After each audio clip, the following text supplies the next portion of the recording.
Lab safety. Number 1.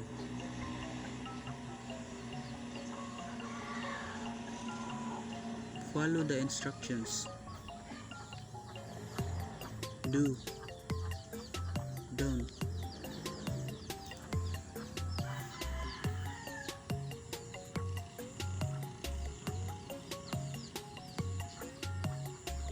Listen attentively to the teacher's instructions, or you will end up confused and do something wrong. Number 2.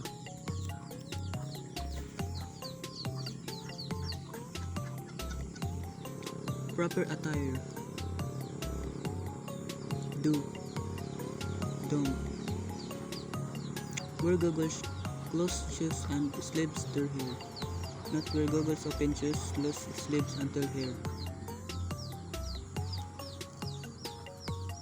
Wear proper lab attire to reduce your risk and injury. Number 3.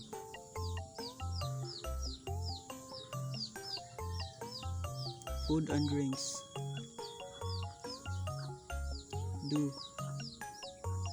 Don't.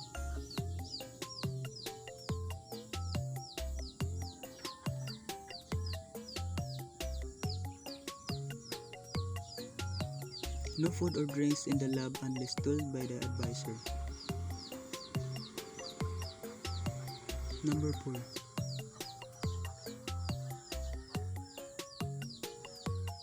Broken glass. Do. Don't. Tell the teacher about the incident. Don't. Just leave it there.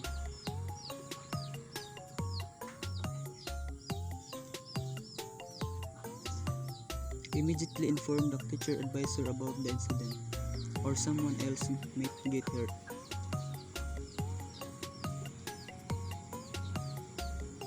Number 5.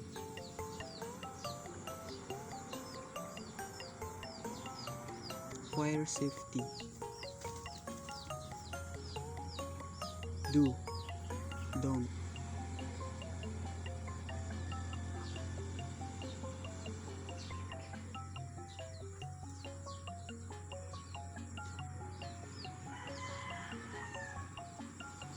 Make sure to stay calm and follow direction from the advisor and fire breaks out.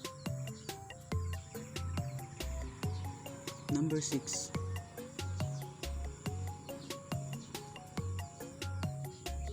Handling materials or equipment. Do.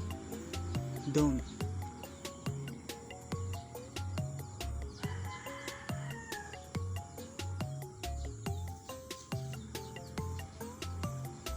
Handle equipment, materials, and tools carefully.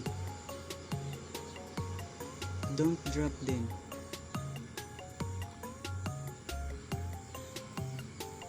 And finally,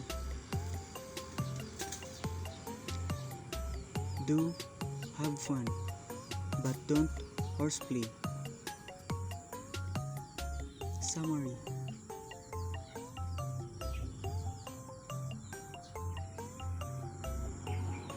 Safety is key about having fun learning during a lab. Lab safety also reduces risks anyone getting injured. For example, by wearing proper gear for a lab, you are reducing the risk getting hurt from incident